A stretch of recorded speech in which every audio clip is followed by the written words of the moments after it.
Karl لافے ٹکر ایک طوائف کے یہاں پیدا ہوئی۔ اس کی والدیت کے خانے میں اس کی ماں ہی کا نام لکھا گیا۔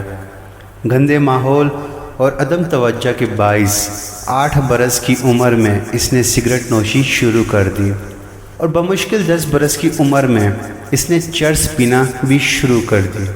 پھر 1983 کی وہ رات آ گئی جب اس نے اپنے بوائے فرینڈ کے ساتھ مل کر ایک جوڑے سے موٹر سائیکل چھیننے کی کوشش میں جوڑے کو ہلاک کر کے یہ دونوں فرار ہو گئے، لیکن چند ہی ہفتوں میں پولیس نے انہیں گرفتار کر لیا۔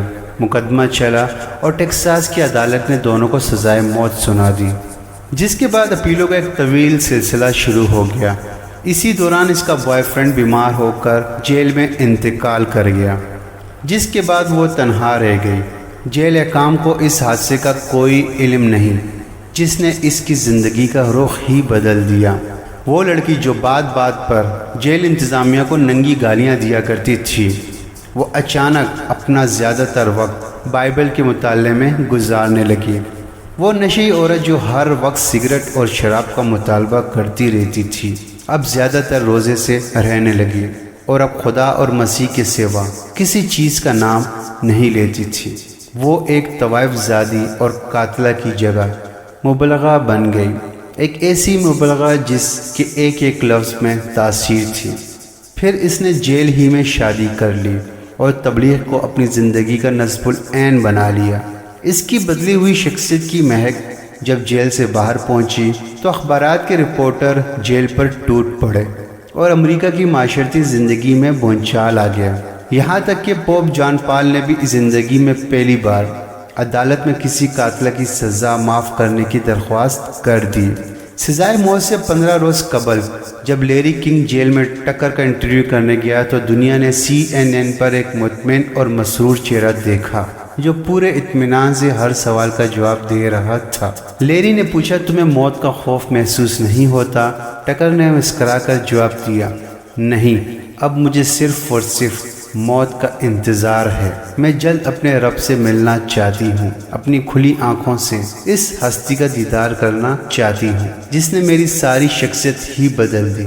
انٹرویو نشر ہونے کے دوسرے روز پورے امریکہ نے کہا، نہیں، یہ وہ ٹکر نہیں ہے جس نے 2 معصوم شیروں کو قتل کیا تھا، یہ تو ایک فرشتہ ہے جو صدیوں بعد پیدا ہوتا ہے، اور فرشتوں کو سزائے موت دینا انصاف نہیں، ظلم ہے۔ رحم کی appeal Texas board of pardon and payroll کے سامنے پیش ہوئی۔ 18 رکنی بورڈ نے کیس سننے کی تاریخ دی تو 2 ممبروں نے چھٹی کی درخواست دے دی، جبکہ باقی 16 ممبران نے سزا معاف کرنے سے انکار کر دیا۔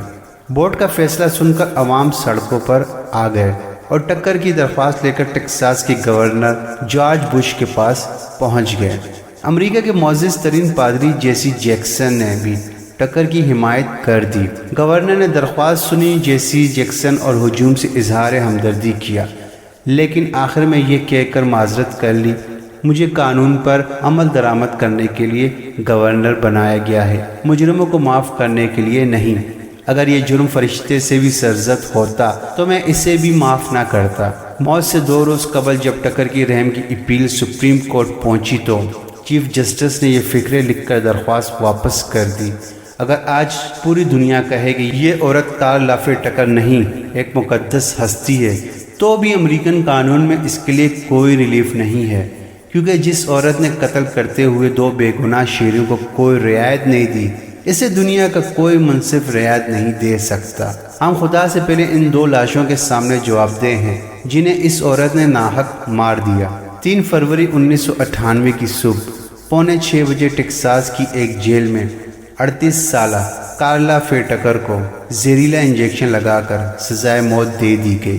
4 فروری کو جب CNN پر کارل لافے ٹکر کی موت کی خبر نشر ہو رہی تھی تو میں نے اپنے ضمیر سے پوچھا کہ وہ کیا معجزہ ہے جو امریکہ جیسے سڑے ہوئے بیمار معاشرے کو زندہ رکھے ہوئے ہے۔ تو حافظے میں حضور سرور کونین صلی اللہ علیہ وآلہ وسلم کا وہ قول گونج اٹھا، اگر میری بیٹی فاطمہ رضی اللہ تعالی عنہا بھی چوری کرتی تو میں اس کے بھی ہاتھ کاٹ دیتا، اور حضرت علی رضی اللہ تعالی عنہ کا بھی قول زنی چمکنے لگا۔